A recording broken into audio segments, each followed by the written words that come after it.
Hello friends, muri iyi video ngiye kubereka ese ni ibiki bisabwa kugira ngo umuntu atangire guhembwa kuri Facebook.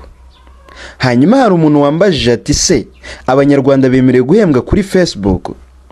Iki kibazo nacyo ndahita ngisubiza. Ikindi turi burebe turareba ngo ese ni izihe content zemerewe guhembwa kuri Facebook, ni izihe zitemerewe guhembwa. Ikindi turareba nimba Facebook account yawe isanzwe yemerewe guhembwa cyangwa bigusaba kuba wafungura page. Hanyuma tuze no kureba ngo ese ni iyihe page yemerewe guhembwa, ni iyihe itemerewe guhembwa. Bivuze ngo umuntu turi bureba ni video kugera irangiye arazi kuba afite ubushobozi n'amakuru ahagije y'uburyo yakorera amafaranga kuri Facebook. Ngiye mugiye kubana nitwa Gatari Fred, niba ari ubwa mbere mbonye ngo haye ikaze, kora subscribe ufungura inzogera kugira ngo ntihakagire video nimwe gucika. Reka dutangire tureba ngo ni ibiki usabwa kuba wuje kugira ngo utangire guhembwa na Facebook. Icyambere, umuntu ushaka guhembwa na Facebook agomba kuba afite nibura aba followers ibihumbi 10 kugera ku bihumbi 30 nibura mu minsi 60. Ikindi uyu muntu agomba kuba yujije, agomba kuba nibura igihugu aherereyemo gifite icyo bita payment method. Bivuze iki? Igihe wahembwe kuba nibura washobora kubikuza amafaranga wahembwe. Ikindi uyu muntu agomba kuba yujije, agomba kuba nibura ari mu gihugu cyemera amategeko cyangwa amabwiriza ya monetization. Ikindi uyu muntu agomba kuba yujije, nibura content akora uwo muntu zigomba kuba ari advertiser friendly content. Ni ukuvuga ngo ari za content abantu cyangwa ari ya video abamamaza bisanzura kuba bakwamamarizaho ibicuruzwa byabo. Ikindi umuntu ushaka guhembwa na Facebook agomba kuba nibura yujije imyaka 18 no kurenza. Ikindi nibura abantu bareba video ze cyangwa content akora by'umwihariko benshi bagomba kuba baherereye muri USA, UK, Canada n'ibindi bihugu nibura by'i Burayi. Umuntu ushaka guhembwa na Facebook agomba kuba nibura content ze zidakwirakwiza amashusho y'urukozasoni cyangwa se ibindi bintu bitemewe, ibiyobyabwenge, mbese content zitemewe. Ushaka guhembwa na Facebook ugomba kuba ukwirakwiza cyangwa se ukora ama content ajyanye n'ibintu byemewe ku ma social medias. Noneho wakwibaza uti ese ko numva byinshi muri byo mbyujije, niki ni izihe page zemerewe guhembwa kuri Facebook?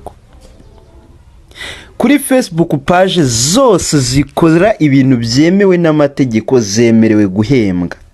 Ni ukuvuga ngo hano ndahita nanagusubirizamo. Page yawe ya account yawe ukoresha wandikirana n'abantu kuri Facebook ntago ariyo yemerewe guhembwa. Iyo tuvuze guhembwa tuba tuvuze guhembera kuri page ya Facebook niyo ihembwa. Ni ukuvuga ngo content rero nukora page ya entertainment, y'ubucuruzi, y'ibiki byose ikuzuza ibisabwa, icyo gihe izaba yemerewe guhembwa. Ni ukuvuga ngo iya account ukoresha wandikirana na mugenzi wawe mwohererezanya amafoto ntabwo ariyo account ihembwa na Facebook, ahubwo page yawe ya Facebook niyo yemerewe guhembwa igihe cyose wujuje biriya bintu twavuze haruguru.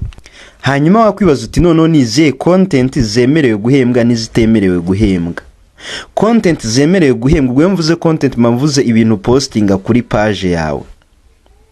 Ibintu byemerewe guhembwa ni ibintu byose byemewe, byaba entertainment, byaba kwigisha, ibindi bintu byose ukorera kuri Facebook byemewe n'amategeko. Dore rero bitemerewe guhembwa. Icyambere harimo kuba wakwirakwiza amashusho y'urukozasoni, ntago byemewe. Ikindi kuba wakwirakwiza ibiyobyabwenge ukoresheje page yawe ya Facebook ntago wabihemberwa, n'ibindi bintu byose bitemewe. Hano rero ushobora nanone kwibaza uti ese igihugu cy'u Rwanda cyemerewe cyo guhembwa kuri Facebook? Ni ukuvuga ngo igihugu cy'u Rwanda ntago cyemerewe guhembwa, nta nubwo kiri muri list y'ibihugu byemerewe guhembwa official cyangwa se bimwe twita guhemberwa views n'ibiki. Ariko hari uburyo buhari umunyarwanda yahembwamo kuri Facebook. harimo ubwo guhemberwa icyo bita riri. Riri ni video ngufi nibura itarengeje amasegonda 60. Ubu nibura igihugu cy'u Rwanda cyacu nacyo cyagiye mu bihugu bishobora kuba umuntu uri muri icyo gihugu ashobora guhemberwa iyo riri.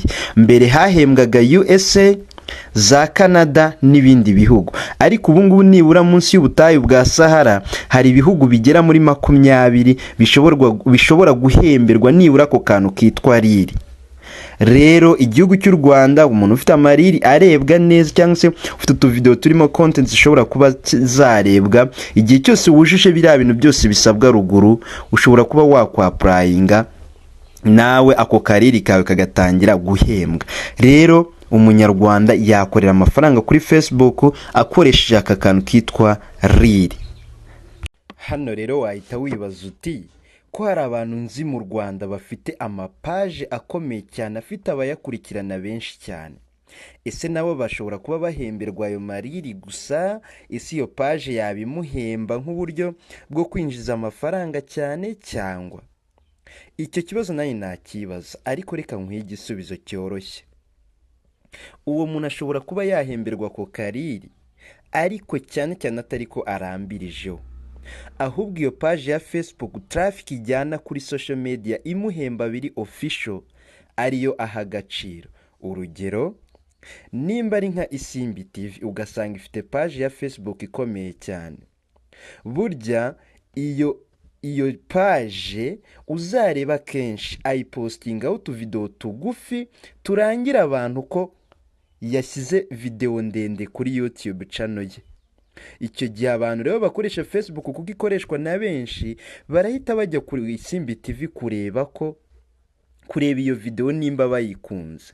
Rero nimba kuri Facebook abantu babonye iyo post wenda bangana n'ibihumbi 5, abantu 5,000 babonye iyo post, ntihari buburemo abantu 2,000 bari bujye kureba video kuri YouTube ya Isimbi TV. Ibyo biza gutuma ya channel ya YouTube ya Isimbi iri buze kugira gute kubona views nyinshi igakura vuba. Rero ubwo buryo nabwo bukoreshwa mu buryo wakwita nko guhembwa, kuko izo views 2,000 ziturutse kuri Facebook, amafaranga ziri buzane ashobora nayo kwitwa ko yaturutse kuri Facebook. Rero Facebook bitewe n'uburyo yikoreshamo mu Rwanda nabwo iraguhemba, hanyuma iyo riri nayo ikiyongeraho. Guys, reka duhure muri video itaha, ndabakunda, bye.